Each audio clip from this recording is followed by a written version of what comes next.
Hello everybody, Venom here, and welcome to a reaction video about the incredible story of Halo Wars development. Now, two things before we carry on, guys. First of all, I want to thank Darth Muffin for not only commenting on a lot of videos and giving me some pretty cool feedback on my gameplay on all the Halo games, really, but also for linking that video to me. I took note of it, and I told him that I was gonna react to it once I was done with Halo Wars. The time has come. Also, I'm sorry for all the other people who sent me that link. I'm definitely reaching that point with the channel now where I have, like, not crazy amount of views, but I do have too many comments to respond to everybody all the time. So I'm sorry if you guys sent it to me and I didn't see it. Unfortunately, like with my busy schedule and everything, I'm gonna have to, stop responding to every comment. It's starting to be unsustainable a bit for me right now. If you comment on my videos, if you give me stuff to react to, I might get around to it, but sometimes also maybe not. Sorry about that, guys. All right, second point, that video only has 780 views. The guy around the mother seemed to have done a good job with that video. So guys, I would ask of you that if you're watching me react to his video, at least open his video, mute it, and play it all the way through so that it counts as view time and views for him. And also go ahead and drop a like, not only on my video, but also on his, because that's just the right thing to do, right? Okay, I can't wait to hear what's happening there. Without any further ado, boys, let's go. Halo Wars is a game near and dear to the hearts of many. Launching on the Xbox 360 in 2009 at the height of Halo's popularity and selling over 2.6 million copies. 2.6 is not a bad number. This is according to VG charts, so take this number with a grain of salt. Yeah. When it was first announced, it was seen as an odd spin-off by many Halo fans. But real-time strategy fans were quick to point out that the game... What was that? What was the comment? This sounds lame, a strategy game based on the Halo universe. Come on, I can't picture it. You can't? Seriously? It's the fucking military, man. Like, of course it can't be like a strategy game. Spin-off by many Halo fans. But real-time strategy fans were quick to point out that the game's developer, Ensemble Studios, were veterans in the genre, and that this was a sign that the game was going to be excellent. From the makers of Age of Empires. Pissed off when they realized the game wouldn't be coming to PC and would be an Xbox 360 exclusive. Truly, the game was an oddity, but... Yeah, come on. When games don't come to PC, makes me mad. Obviously, like, I'm a PC fanboy, like... Because the thing is, I've put so much money on my PC that I really want a game on it. I don't want to buy a $600, like, PS4 or Xbox or whatever, when I have like a $5,000 PC in my fucking room, Like, I want to use that fucking PC. One that many look back on with fond memories. But did you know how close this game was to not even being made? I heard. Not only did Bungie, the creators of the Halo franchise, not want a Halo spin-off game made, but most of the staff at Ensemble didn't even want to work on the game in the first place. God damn. The story of the game's development is as troubled as it is fascinating. When I first heard the complicated story behind the making of Halo Wars, I knew I had to make a video on it, so I could share it with more people. And if you enjoyed this video, please consider subscribing and leaving a like on the video, or better yet, commenting your opinion on it, as it greatly improves the video's visibility on the platform. Do that, guys, come on. Now, with that out of the way, let's talk about Halo Wars. But before we can talk about Halo Wars, we do have to talk about its creators, Ensemble. I didn't know they were the ones who did Ages of Empire. Ages of Empire. Ensemble Age of Empires. Studios, the creators of so many well-beloved real-time strategy games. Age of Empires, Age of Mythology, and this game. When they first began... I've played Galactic Battlegrounds. Age of Mythology, and this game. I know people love this game, I just don't know anymore who's played it. I've played that shit, man. Oh, I remember, I think there was an actual, like, editor in it, right? Where you could just, like, put a lot of basically random units everywhere. And what I used to do is I just used to put, like, a lot of soldiers just to see, like, a huge battle and then not play it because I was fairly young and I didn't know how to play RTS games back then. Huh. Oh man, that's awesome. When they first began, Ensemble lived up to its name. The people who formed the company were extremely close-knit. The roughly 20 men who made up the founding crew were all in their 20s and single when the company was formed. They worked through the week, and usually, when Friday nights came around, they'd spend their time playing games together. And on Saturday, they'd all pick up six-packs and go over to someone's house to play some more. Hell yeah. In order for someone to be hired on, they had to have interviews with all of the current members, and if even one person said no, that prospective hire was out. To quote Rich Geldrich, a graphics engineer for the company, "It was a combination family / a little bit of a frat house." They had exploded onto the scene with the first Age of Empires game, which sold millions of copies for both Ensemble and the game's publisher, Microsoft. And their continued success led Microsoft to buy the small studio in 2001. Makes sense. However, after almost a decade of making similar real-time strategy games, the studio was starting to feel burnt out. Ensemble's management team planned a short retreat to regroup and figure out where they wanted to go next.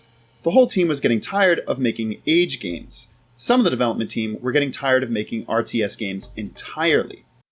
Yeah, and that's funny, right? Because I guess for a lot of people, fans, people who aren't working in the games industry, right? I know before I was working in the industry myself, for example, when Todd Howard said the team doesn't want to be just Fallout and Elder Scrolls, they want to try something else. And I remember as a fan, I was like, give me Elder Scrolls 6, motherfucker. and I couldn't fathom why a studio wouldn't be down to keep working on the same titles. But humans need variety, right? And as creators, you do want that also. You don't want to repeatedly be working on the same franchise, which is kind of sad because fans really want, franchises to continue. But the difference is that for fans, they play a game for let's say 60 hours and then they're done with it. But when you're creating a game, that's years off of your life. So let's say if you work on 3 installments of a franchise, you probably spent 9 years on it.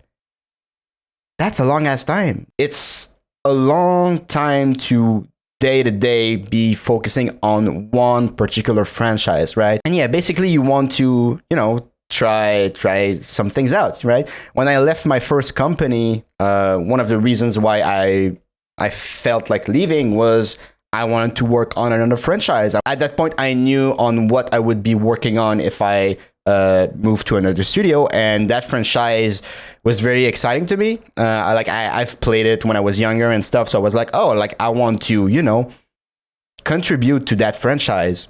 But yeah, you want to move from franchise to franchise. Rare are the people who really want to spend 20 years on one franchise. It does make sense, sadly. They had been trying for years to get a second development team off the ground, but it just wasn't gaining any traction. At one point, a year into Age of Empire 2's development, they had to redesign the game from the ground up, and anybody working on a second project had to be pulled back into Age of Empire 2 to help prop the game up and complete it. Yeah, that's one side of video game development that you don't see, but a lot of projects get canned because another project is in dire need of assistance, so the studio has to manage its resources accordingly, and sometimes the project that are kind of sacrificed for another are just never picked up again, Yeah, that happens. At the retreat, the management team debated what they should do. They already had 2 projects in the works, Age of Empires 3 and a car action game titled Wrench, which nobody at the studio really cared for, and it seemed clear people wanted to scrap the project entirely. But it didn't seem like they could agree on what they wanted to create instead.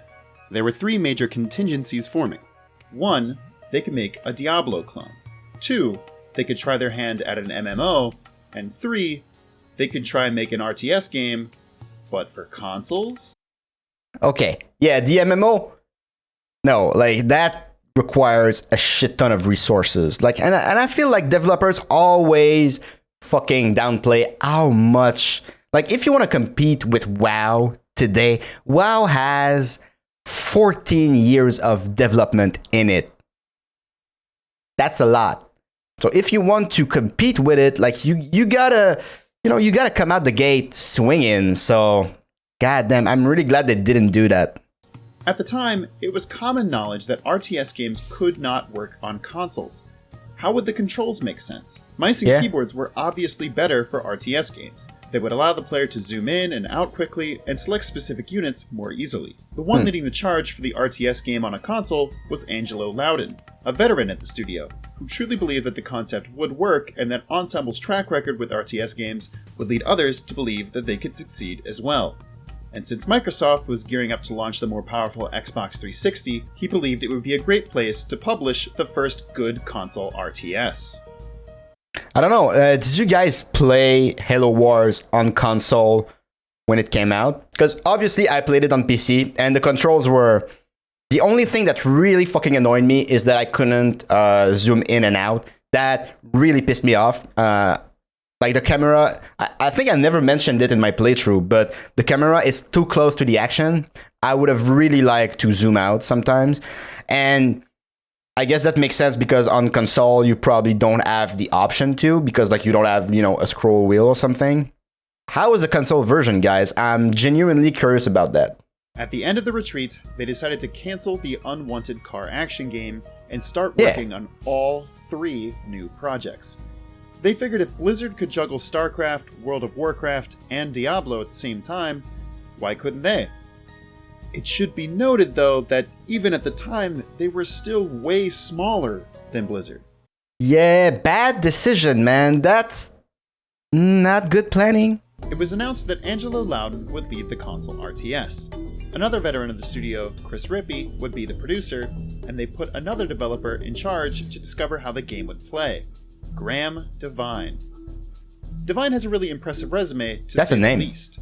Getting his start in the industry, doing programming for Atari, Lucasfilms, and Activision, before co-founding Trilobite, which created The Seventh Guest, a critical darling which pushed forward the boundary of cinematic storytelling in games. Yeah. He then went to work for id Software and worked on Doom 3 and Quake 3 before eventually landing at Ensemble, where he helped program the movement of AI in Age of Empires 3. That's a fucking resume, man. That's the kind of crazy resume I'd like to have one day down the line. After a couple more years of experience, I'll have a pretty cool resume too. Ensemble felt bad that for someone with Devine's track record, he was only programming AI.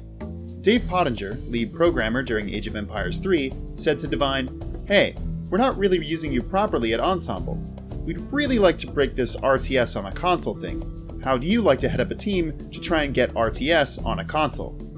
Devine said sure. The team that started working on the project, codenamed Phoenix, was small. Apart from Angelo Loudon, Chris Rippey, and Graham Devine, there was really only a handful of artists and developers. Devine used to call them, quote, "our team of misfits," and it didn't take long before they cobbled together a concept. Yeah, Phoenix would have a sci-fi pre-production setting, pitting the scrappy armies of humanity against the hulking machines of an alien race, evoking H.G. Wells' War of the Worlds. And both the humans and the aliens would feel drastically different to play, similar to the different factions in StarCraft. The story was going to be the easy part, however. They knew that finding a comfortable control scheme would be much harder. Video games have been around for long enough that pretty much for whatever game type you're trying to make, there's a control template that you can look at. Chances are, if you're playing a first-person shooter, you'll push the left trigger to look down the sights. If you're playing a third-person action game, the left face button will make you do a dodge roll. But when it comes to making RTS games work on consoles, it hadn't really been done in a great way.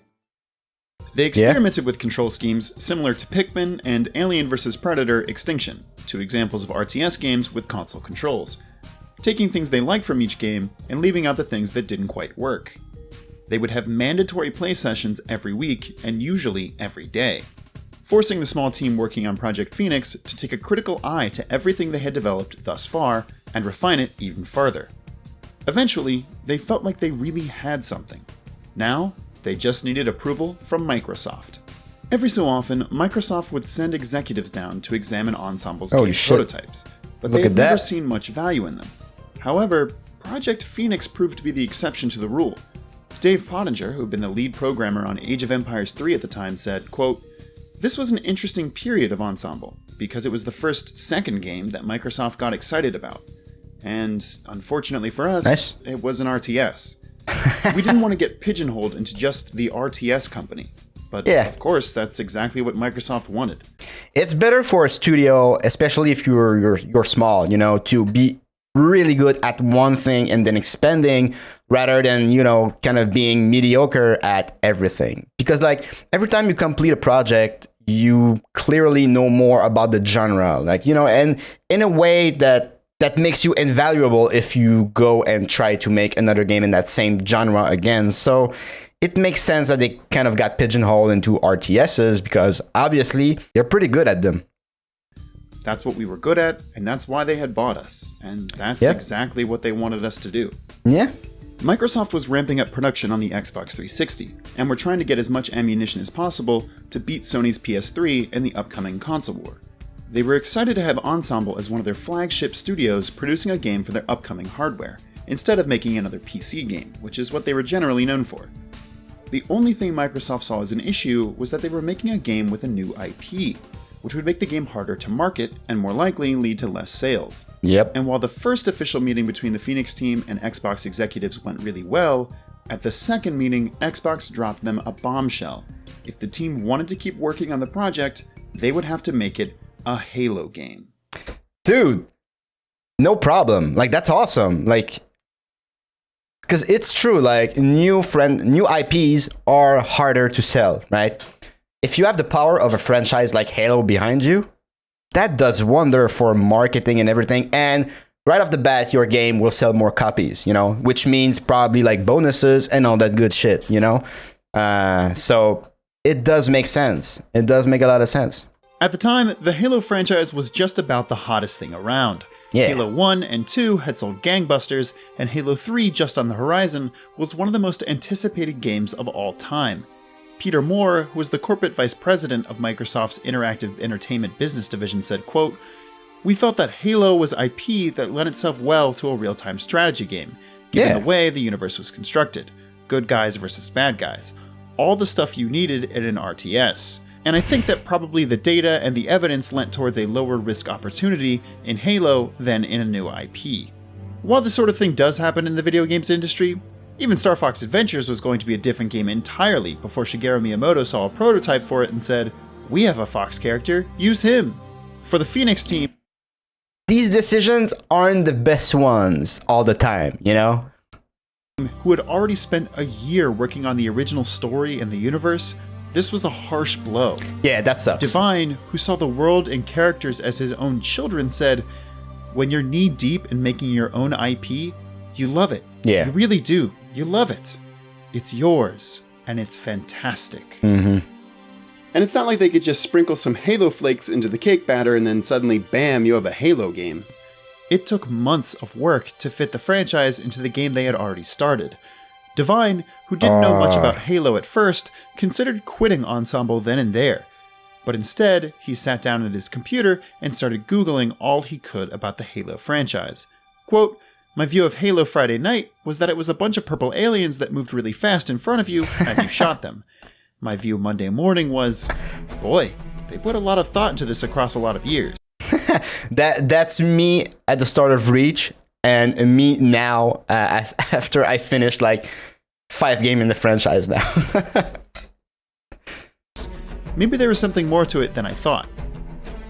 While Phoenix Team's pride might have been hurt, they agreed, and decided to transform the game into what would become Halo Wars. So, a few members of the team went up to Seattle to visit Bungie and talk to them about their new exciting project. They were met with cold stares. Chris Rippey said, quote, "We told them that we were going to be making the Halo RTS, and I don't think that any of them had any idea or any warning that this meeting was going to happen. So And bad. If you know any of the Bungie guys, they are very protective of their stuff. Of course they are. Remember what the designer, writer, Divine said about like building a new IP, like how it's yours and like, you know, you love it. Imagine you do that for years, right? You build a franchise that revolutionizes the FPS genre, and then you get into a meeting and some guys that you don't know are like, "We're gonna make an RTS with your shit." You're like, what? So I think we shocked them. I wouldn't say it was hostile, but the reception was cold. Oh yeah, especially if they weren't warned beforehand, you know? Like, Microsoft, that should have been known to Bungie before that meeting happened. Because, like, if you get told that in your face, you don't even have the time to absorb the shock or just, like, let it simmer in your head and be, after a few days, being like, you know what? Okay, like, if these new guys want to expand our game, the universe, like, that's a good thing. Like, you don't have to think about all that. You're just like, what? I'm gonna do what? And it's not their fault. If somebody had come to us and said, hey, we're making the Age of Empires action game, we'd probably have the same reaction if we didn't know what was going on. In order to break the ice, the team did what they do best. They played games. They quickly set up an early build of Phoenix, the game they were now scrapping, and convinced Bungie that they were going to be able to make a console RTS that felt good to play. This cooling of tensions allowed Divine and the rest of the team to talk to Bungie's developers and learn as much as they could about the Halo universe. Look at that statue, man. When they got back to Ensemble, they had to start rebuilding the story for Halo Wars from scratch. The biggest hurdle they now faced was that everything had to be approved by Bungie. Divine's team had decided that they wanted the story to revolve around the soldiers on a UNSC ship called the Spirit of Fire, and that most of the action would take place on a planet called Arcadia. All of these were brand new to the Halo universe, and Bungie got the final say on everything. The vetting process for story beats could take weeks to be approved, leading to a slow development process. That's painful, because, like, game development is hard enough as it is, but when you have, like, basically kind of like the equivalent of a middleman that you need to go through to get approval on stuff, god damn, dude, that sucks. Not only was Bungie literally thousands of miles away from the Ensemble team located in Dallas, but they were in the middle of making Halo 3 and didn't want to share much with the team, making what they considered a knockoff game in the universe they created with so much care. Some of Bungie's staff would openly complain, saying they didn't want another studio touching Halo. There was a quote flying around that they considered Halo Wars the whoring out of the franchise. Microsoft had finally greenlit Halo Wars by 2006, so Ensemble began to move some of its staff onto the project. But there was another problem. Apart from the small team that was already working on Halo Wars, the rest of the staff at Ensemble, which had ballooned to about 100 people and who had just finished putting long hours to finish Age of Empires 3, didn't want to work on another RTS game. So much of the staff openly refused to work on Halo Wars. Instead working on the Diablo clone and the MMO the studio had dreamed of starting 2 years earlier, and the attitude around the studio had started to suffer. Ensemble studio members began to joke that their name had become an ironic punchline because they had stopped feeling like an ensemble at all. They had become fractured, and while most of the studio should have been thrown into work on Halo Wars, the only game they had that was actually greenlit, most of the studio wanted to work on other projects. That's rough. And the attitude of the Halo Wars team didn't help much either. The team, who was made up mostly of rookies to the studio, felt the older members of Ensemble looked down on them. Colt McCandless, who is one of the newer members working on Halo Wars, said, quote, "It was a lot of politics internal to Ensemble. We were like, fine, you guys move there and leave us alone. There wasn't a discussion. It was just like, no, we're doing it this way. If you don't like it, get out." Even worse, the studio heads in charge of making the MMO game that Ensemble was working on had suddenly announced to the rest of the studio that it was also going to take place in the Halo universe.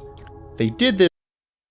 One of the only screenshots known to exist of the Halo MMO. Holy shit, look at that. Yeah, Halo MMO, man.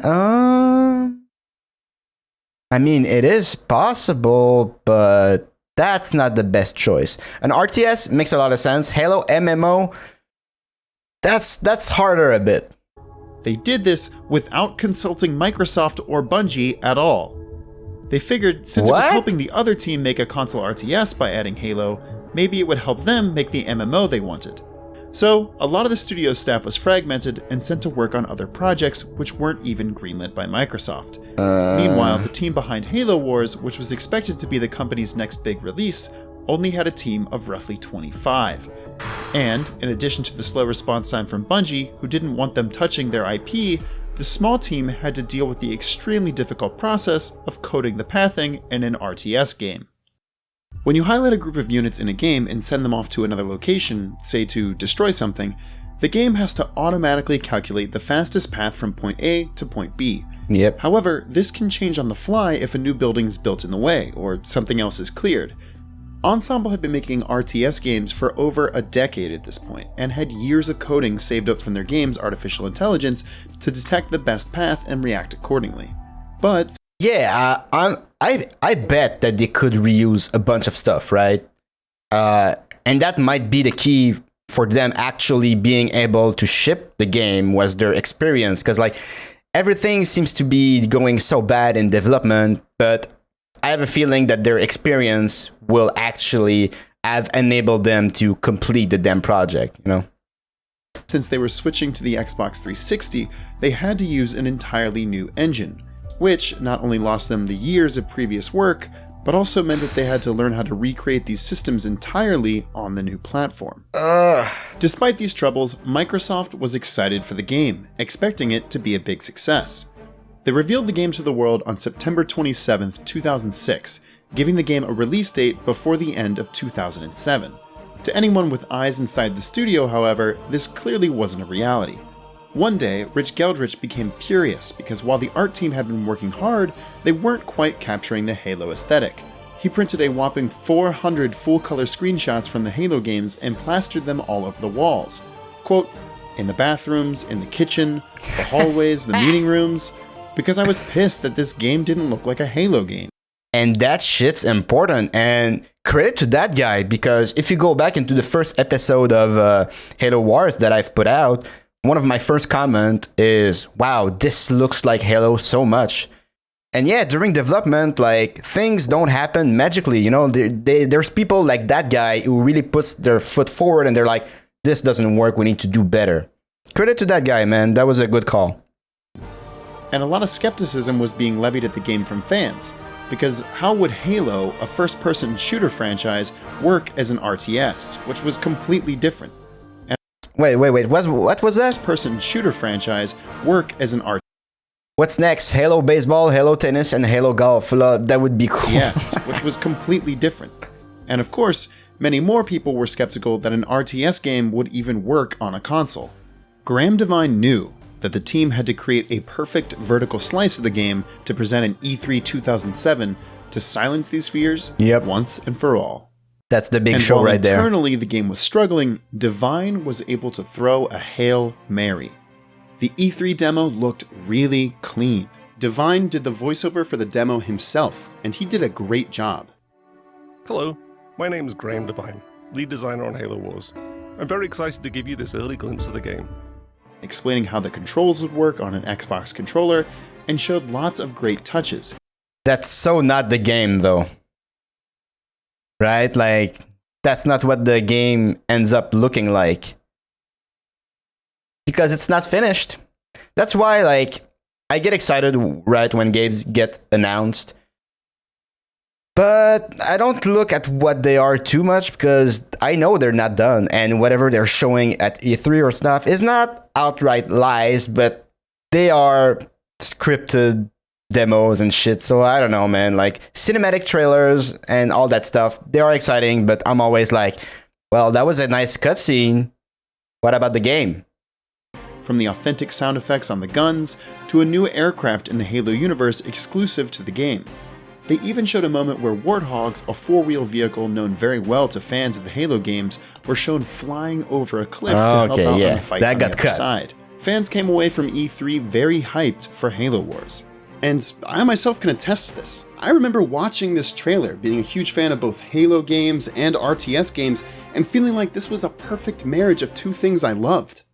It turns out, similar to many other demos we have seen in recent years, they weren't running the demo on actual coding from the game. No, because it's not done. The game is just not... You can't show it. And also, like, it's hard because sometimes, like, it's at the end of development that you looking at performance and all that stuff, you know? Because, like, when you're in production, you need to put all the assets in. So like when marketing is like, oh, we need to show the game in the best light possible, And like, all right, we're gonna show something that we think we can attain, but you can never be sure because the game and all the different things that will be incorporated in it is not final yet. And every time you implement something, there can be surprises. So that's why sometimes it changes a bit or a lot sometimes. But yeah, that is unfortunate. Everything had been done by hand. The enemies fighting had been programmed exactly what to do, and the AI wasn't even thinking for itself in real time. Of course, the audience at E3 didn't know this, and the game looked extremely impressive. The team working on Halo Wars felt re-energized, going off positive fan feedback from the event.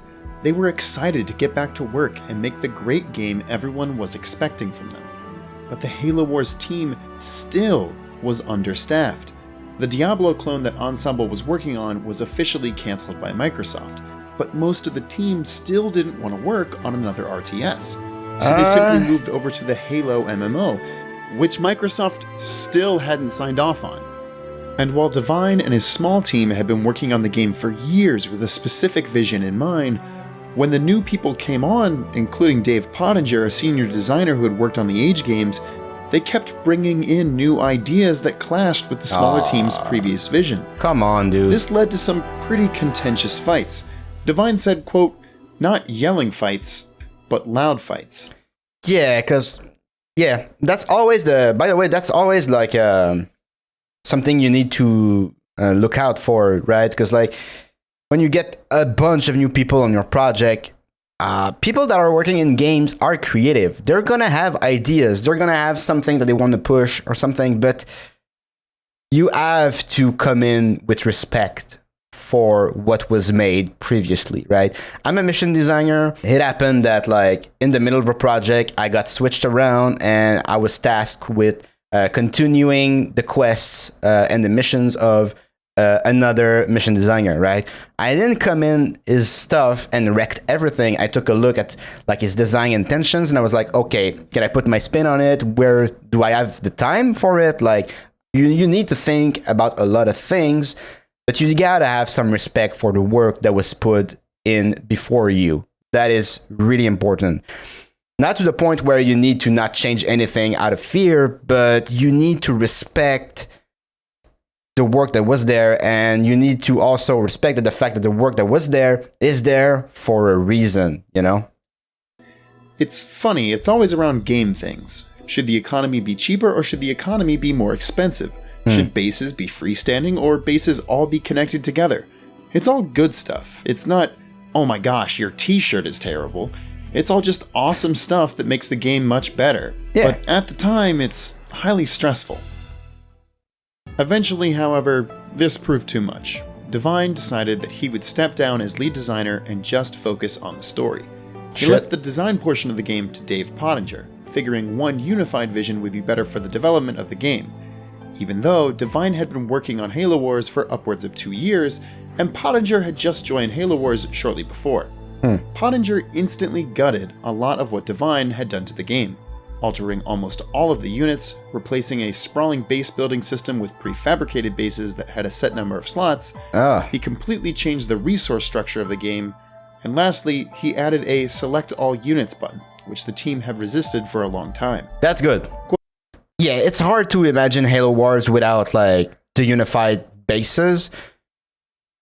But it's one of the aspects that I like less about the game, just because I really like to, you know, put my bases where I want and everything. And obviously, like the game was designed around having bases like that, you know, with the predetermined bases, basically. So with how the game is constructed now, it wouldn't make sense to have like, you know, buildings a bit everywhere. But I think that would still be a lot of fun. I hope in Halo Wars 2, it goes to a more traditional RTS approach like that, rather than just like the hard bases that you have. Because like one of the fun in RTS for me is to create my base, you know, not just like click to put a building exactly where it's supposed to go, you know? Quote, I took over the design, and Graham kept doing the story stuff, which was a full-time job. And he did a great job at that. It was around this time that Microsoft discovered how much of Ensemble's resources were being pulled into creating their Halo MMO. Yeah. And they should have had all hands on deck for Halo Wars. Colt McCandless, the graphic designer mentioned earlier, said, quote, "It was very common for people from Microsoft to show up and go, 'What the fuck is this? Why are you working on that?' I remember there were some key meetings I was in where people were like, 'We didn't know you guys were putting resources on this. We thought these resources were over there.'"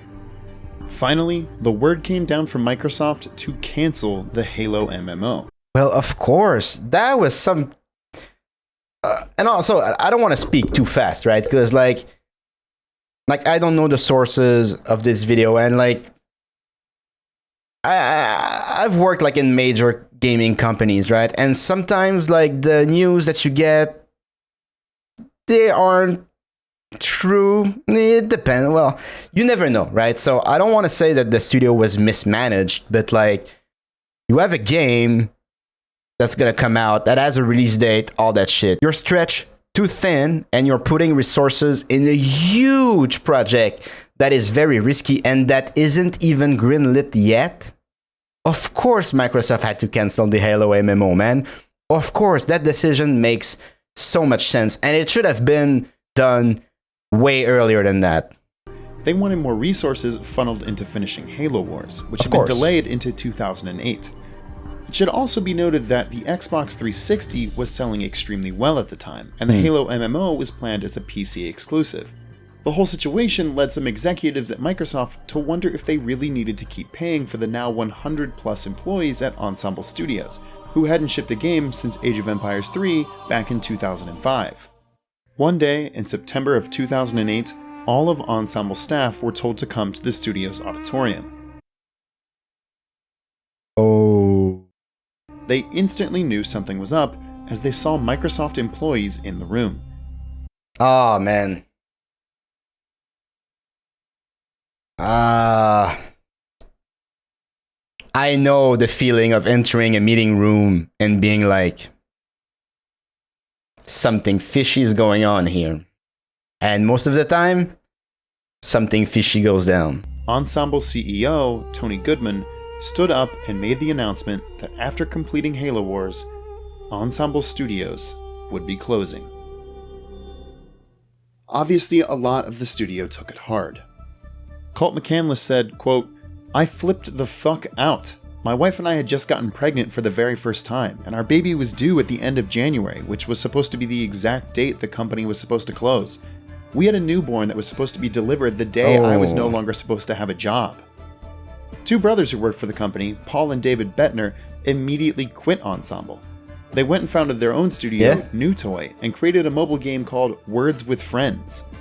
In 2001, Zynga purchased them for $53.3 million. Adding to the terrible morale of the studio was the realization that not every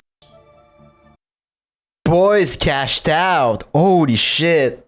Good for them, man. Good for them. Adding to the terrible morale of the studio was the realization that not everybody would be out of the job after shipping Halo Wars. Tony Goodman had secured an agreement with Microsoft to keep some of Ensemble staff and start a new studio called Robot Entertainment, which would go on to make the Orcs Must Die and Hero Academy series. Oh. The catch was that only half of the studio would be making the jump. So every day was filled with employees asking each other if they had received an email securing them their job. Divine, who was sent on a press tour for Halo Wars, had to dodge any questions about Ensemble's closure. Quote, "I remember pieces of paper being put in front of me by Microsoft telling me, 'This is what you can say.'" The push to the finish line was brutal. Chris Rippey said, quote, "There were great days, like nothing had ever happened and nothing was happening. And there were depressing days. But it was a prideful group, and everybody wanted to do a great job, and everybody knew this was kind of the studio's legacy, and wanted to do something to represent the studio properly." Dave Pottinger said the thing that he was the most proud of was that when the closure of Ensemble Studios was announced to the team, apart from the 3 people who quit that day, everyone else stayed on to finish the game, harkening back to the true feeling the team originally had of being a close-knit family. Man, that sucks Finally, so much. On February 26, 2009, Halo Wars was released to the public. 2009. It had a fairly positive critical response and currently sits at an 82 on Metacritic. IGN's review at the time said, quote, Halo Wars deftly dodges between the hardcore micromanagement of real-time strategy and the instant gratification expected by Halo fans. Ensemble has nailed console RTS controls, but at the expense of some depth. Overall, Halo Wars is a fresh and expertly polished approach to the console strategy genre, and it's a fitting goodbye from a beloved studio. And while somewhat lost to time, Halo Wars has a big enough fan base that Microsoft published a sequel made in 2017 titled Halo Wars 2. This game was made by Creative Assembly, a British-based studio responsible for a lot of games in the Total War franchise. Yeah, of course. And even though half of Ensemble went on to form the aforementioned Robot Entertainment, some of the big names mentioned in this video were scattered to the wind. Graham Devine now works for Magic Leap, a company that has seen incredible investments for its hardware on augmented reality. Neat. Dave Pottinger went on to create Bonus XP, a development studio that just recently put out both Stranger Things 3 the game and the Dark Crystal Age of Resistance Tactics. Nice. Angelo Loudon is a game developer for People Fun, a mobile gaming company who created the game Wordscapes, which, if you have a phone, I'm sure you've at least seen an ad for. Huh. Colt McCandless is now a developer advocate at Google, seemingly making sure no developers get put in tense situations like the one at Ensemble. And Nice. Rich Geldrich consults on video games and is a co-founder for Binomial, an image/texture compression product used in video games and video streaming services. And Rich Geldrich has been fairly open about the whole situation as of late on his Twitter. In fact, on Christmas of 2019, he posted a long feed responding to a question on why he thinks Ensemble was closed, saying that at 45 employees, Ensemble was perfect. The team was handpicked and were truly experts at the top of their game. But the growth to 100 employees was sloppier and over doubled the expense of Ensemble for Microsoft. Additionally, he confirmed that Ensemble's heads had been lying to Microsoft about how much manpower was being put into Halo Wars, when instead it was being diverted into the prototype games. Yeah, see, that shit is bad. And I feel bad for the people working at the studio because that shit is kind of out of the hands of most people working on the games, you know? Like, let's take, for example, myself, right? If I were working at Ensemble back then as a level designer or mission designer or whatever, that kind of shit I would have had no control over. Like, that's the higher ups. That's sad, man. That is really a bummer. He still considers it a blunder by Microsoft to dissolve Ensemble though, citing that Microsoft has been working incredibly hard to find other studios to resurrect the Age of Empires series, even having to hire ex-Ensemble members to get Age of Empires 1 Definitive Edition completed. And it seems to me that Age of Empires 4 has been pretty hush-hush, and that the game might be going through some development problems.